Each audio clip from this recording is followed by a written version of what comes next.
Showtime! Ladies and gentlemen, please make your way to your seats. Showtime! Please make your way to your seats.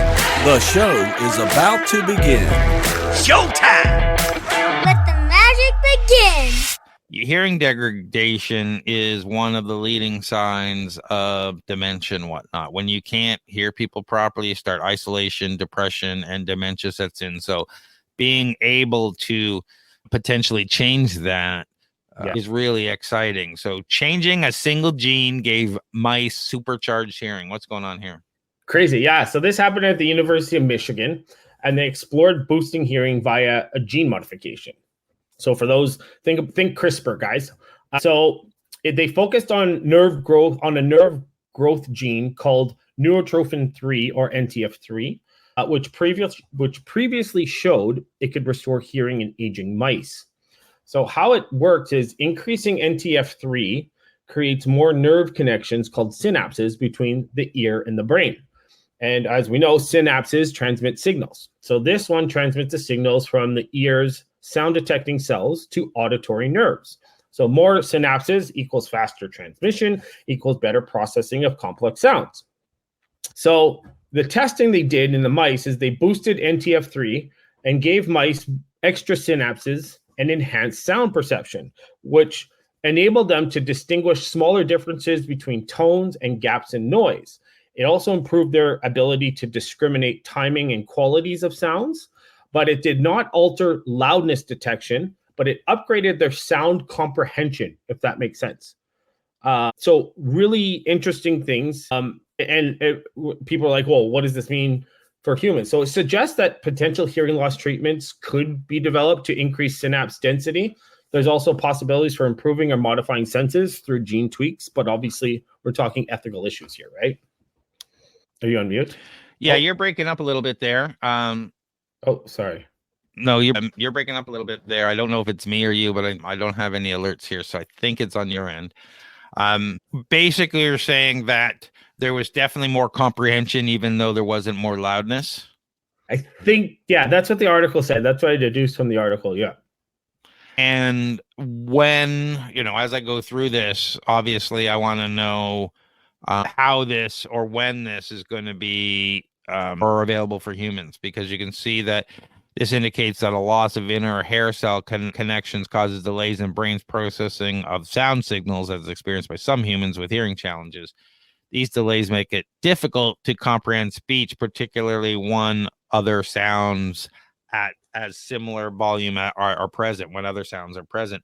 So I guess because the delay is there, you're focusing, the person's already moved on before your brain can figure out what the words are. So is this going to help that? Because you're going to be, well, that's what it sounds like. And it's because, sounds like it.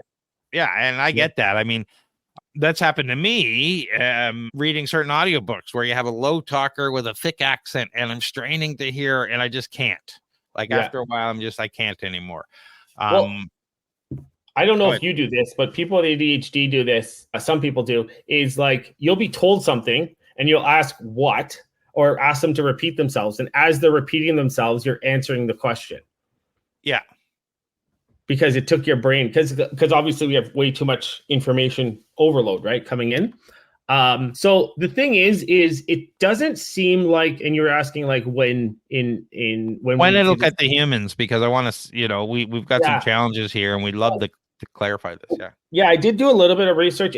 I don't think that gene therapy techniques like viral vectors or CRISPR are there yet. I think they need to be advanced to reliably deliver genes to inner ear cells.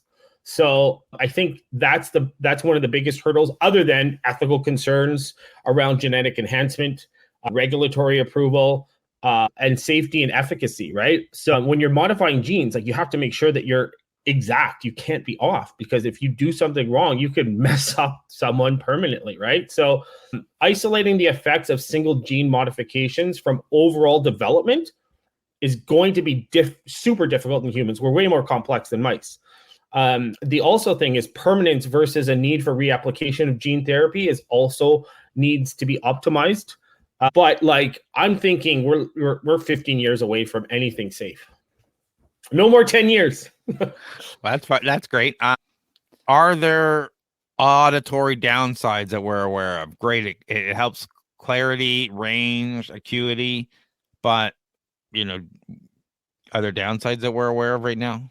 Yeah, so the study focused on improving sound processing and discrimination, but not amplifying volume detection. So there's really no evidence that the genetic changes directly impacted perceived loudness or sensitivity to intense sounds, but the extra synapses may transmit all signals, including loud ones, faster to the brain. So it's possible this could allow damaging sounds to reach deeper auditory regions before protective reflexes kick in. But on the other hand, faster processing could help discriminate intense sounds faster and activate protective mechanisms quicker. So again, they're going to have to do a lot more research on this. Absolutely. What are the ethical concerns? Because we go through this genetically enhancing senses and abilities in animals, but then in humans, like I could see obviously genetically enhanced guard dogs and other things, but this leads us down to the road. What was that TV show in the 90s? Or might have been Hunter. I never saw that. Where the person had like the ability of animals. He could hear like an animal and see like certain things. Oh. And so based on some tribal thing that happened to him, and it wasn't Hunter because that was a rough and tumble cop show.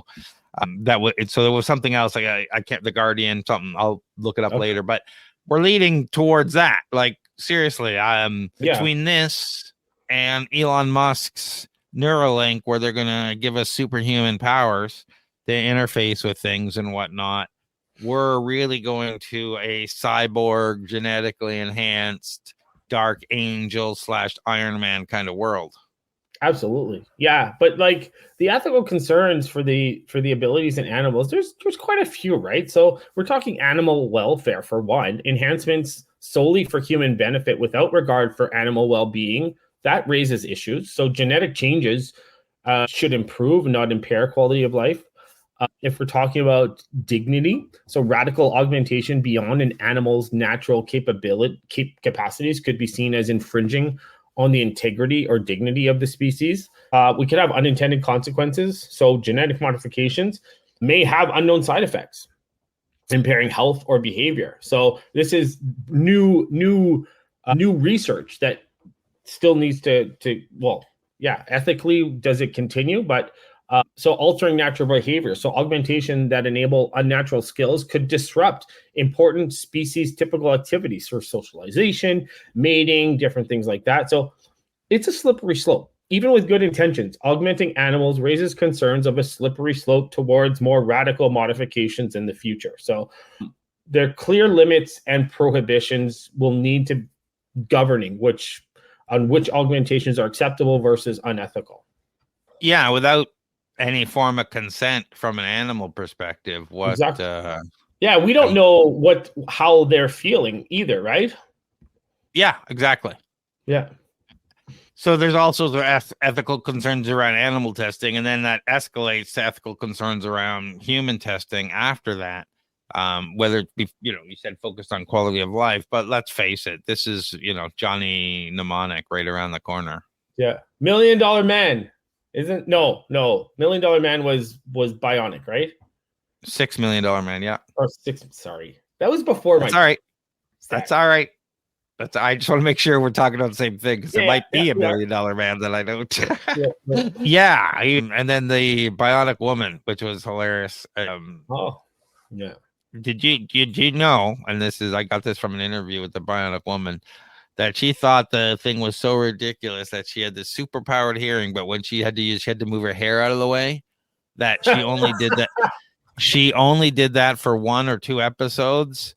And she stopped, saying, "I'm not doing that anymore. It's stupid. I can hear through concrete. I can hear through all this stuff, but I can't, I got to do this thing." Yeah. And so what they did was they took those shots from the first 2 episodes of her ear, and every time they did that flip, there were those shots all throughout the whole run of the episode. That's hilarious. Sorry. Yeah. Because she wouldn't do it anymore. Jesus. Crazy. Yeah. But no, this is cool and also scary, right? Absolutely. Yeah. Genetic enhancement, scary. But if we can, we can solve hearing loss, if this helps with dementia and isolation and depression in the elderly, I'm all Yeah. for it. I Me just too. I'm not sure when we get past that, what kind of imbalances we're actually going to create in humanity. Wow, that was amazing.